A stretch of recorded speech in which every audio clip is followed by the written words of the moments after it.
Hey everyone, I hope you've all been making great progress with your businesses. Recently, I posted a video about an RV rental opportunity, basically the idea of finding cheap RVs, renovating them, and then renting them out, hopefully growing a portfolio of RVs and creating a rental business out of it. I decided to take action on it.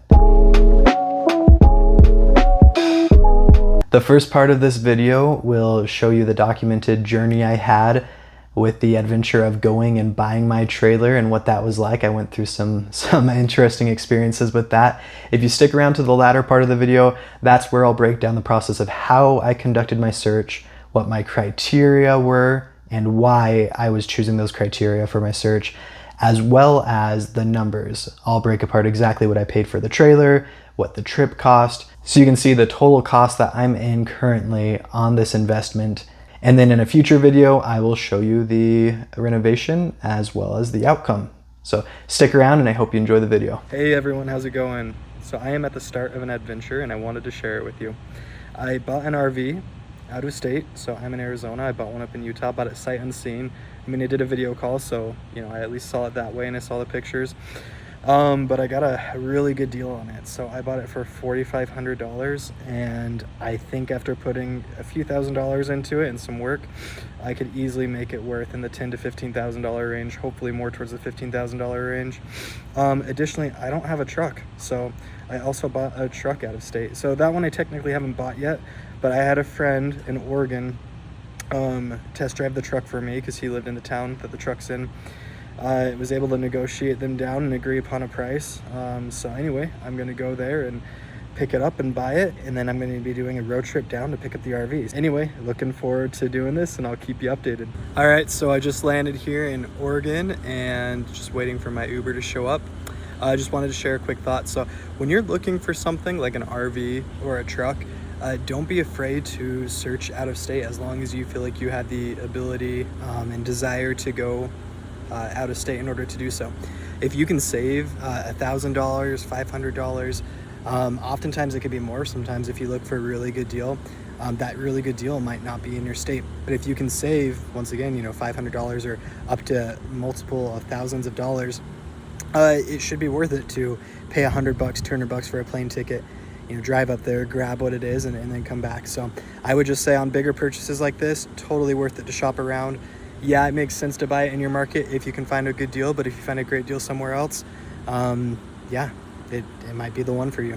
All right, I'm sitting outside of a credit union in the parking lot in a truck, getting ready to purchase my truck here in Oregon. So I am a little bit nervous. I think it's mainly just because it's my first time buying a vehicle out of state like this, combined with the fact that I am holding on to more cash than I've ever held on to in person in real life before. So looking forward to making the trade-off and not having that cash on me anymore. And also looking forward to verifying that the truck is what it actually is, is what it says that it is. So something that's been a little difficult to navigate are the legalities behind how do I register my vehicle when I'm buying it out of state, but planning on bringing it back to my home state. For instance, does that mean that I have to register it back home with my MVD at home? And do I need any sort of permit when I'm out of state? And to be honest, I don't know that I figured that out. I've done my research, but I haven't really been able to figure it out. There's a limited use 3-day permit I could buy for Arizona, but apparently it's only valid in Arizona. So I'm just gonna hope that they keep the plates on there, because apparently in Oregon, they can take the plates or they can leave it on there, either way. But if they leave the plates on there, I think I'm less likely to get pulled over. And then once I get back, I'll just register it. If I get pulled over, I'll just have to, say, hey, I'm sorry, I just purchased this, I'm on my way home.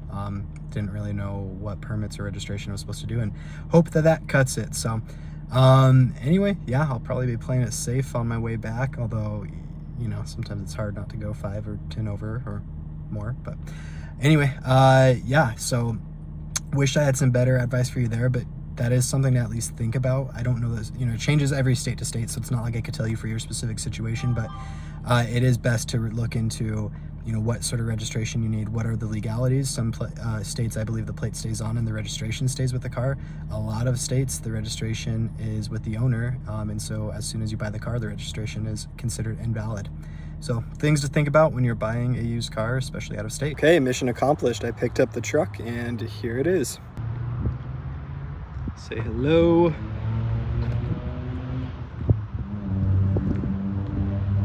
So the truck is in great shape. Looks nice and clean inside and out. Drives great. It's a lot less miles than anything else I found in my budget, and quite honestly the best deal that I found. So totally worth coming up here for. Okay, the time has come.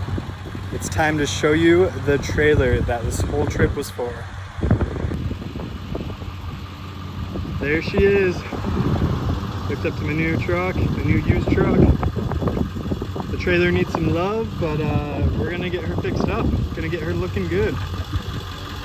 Well, that was pretty sketchy. I've had my RV for all of about an hour, maybe 2 hours, but only drove it about 20 minutes. And a freak storm came upon me and everyone else in the road. So tons of rain. It got windy really quick. The RV started swaying. I was not a big fan of that.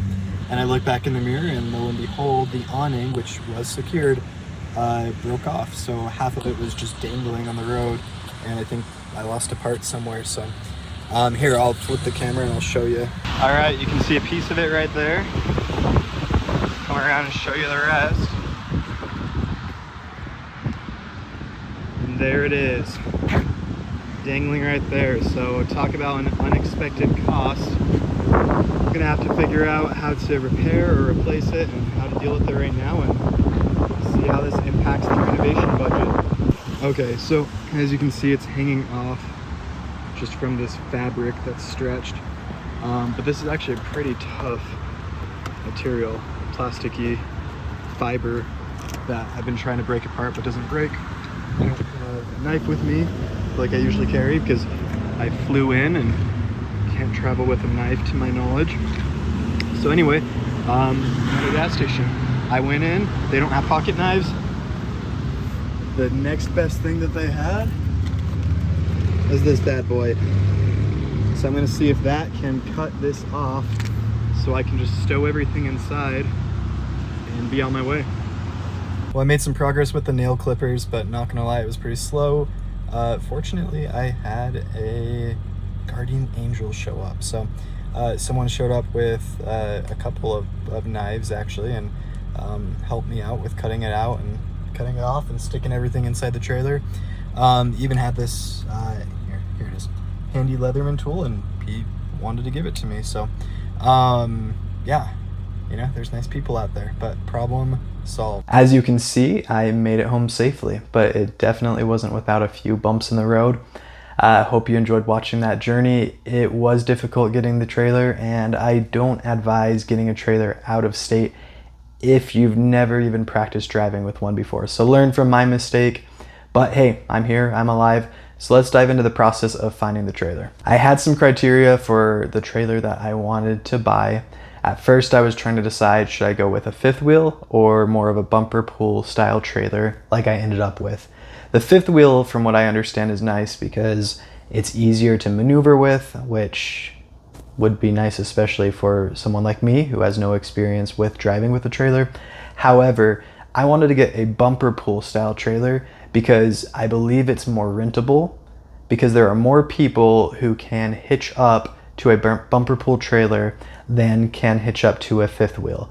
In order to hitch up to a fifth wheel, you've got to have a truck that already has a fifth wheel hitch installed in the bed of the truck. So I figured, hey, if I do the bumper pull trailer, I'm already widening the base of customers I have who can potentially pull the trailer and thus rent it out. Another thing I was looking for with the trailer is a bunk room, basically just a separate room that has some bunk area for kids to be in. I figured if I can make this trailer to where it can accommodate a small to mid-sized family, then I'd be able to get them as customers, and even people who need less room than that, who have less people in their family, could still use the trailer as well. So once again, could broaden the base. And then finally, I just wanted something that was a great deal. Because I plan on renovating it, it's totally okay if it needs work, it's totally okay if it's outdated, but it can't need work that I don't feel comfortable with doing. So I didn't want to buy anything that needed structural work, that had severe damage like that. But I also wanted to get something that was a really good deal. There was no rush on this for me, since this is just a side business project, experiment even, that I'm trying. And so I figured I'll wait until I find a great deal. And to be honest, that's what I did. Most of my search was conducted on Facebook Marketplace. I looked a little bit on Craigslist and OfferUp,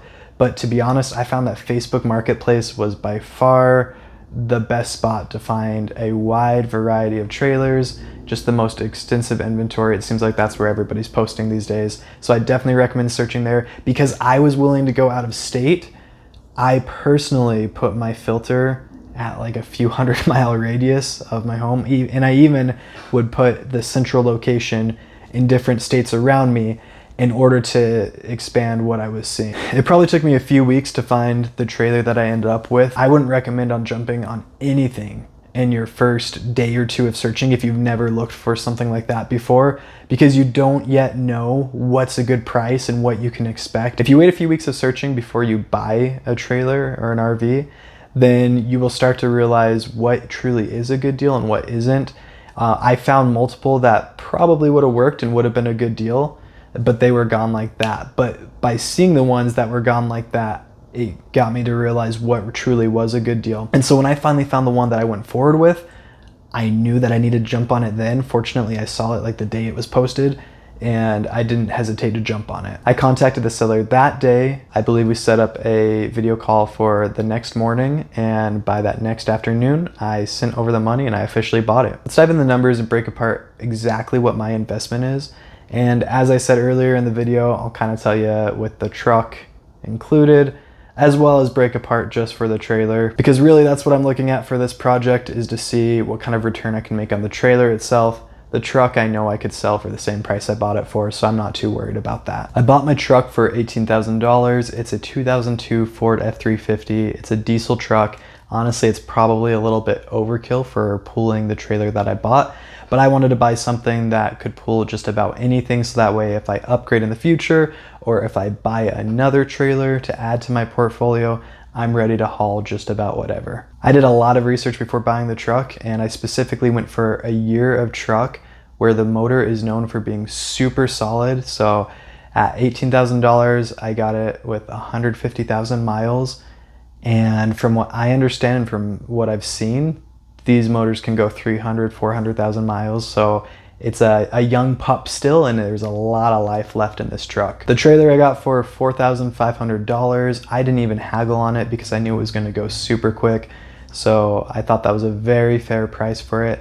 And one of the really cool things about the trailer is that it's already been gutted. So that's something I would have had to do anyway, because I'm planning on putting all new surfaces in it. It's nice because since he was partway through the project, technically you could say that devalued it since he just gutted it.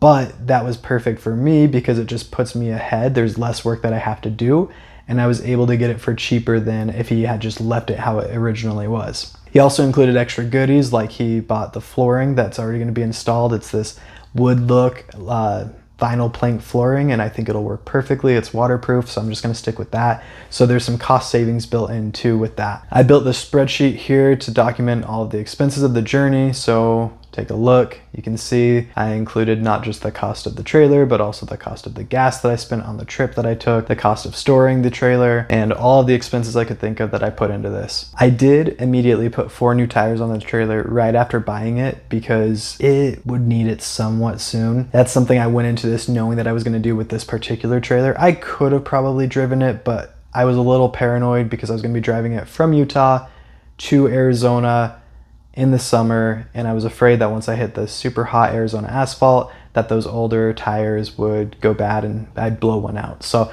I figured I'd just invest in the new tires immediately. That was a little over $800, as you can see, so that did add considerably to my investment since I got the trailer for only $4,500. Well, there you go. There's the numbers. I'm excited to see how this one turns out. Coming up next, I'm going to be renovating the RV, so watch out. Subscribe if you want to see the next video, because I'll show you the numbers for all of my total investment in renovating the RV, and you'll get to see the finished product. And then after that, of course, we'll be renting it out and seeing if we can make a profit. Thank you so much for watching, and I'm excited to share more content with you soon.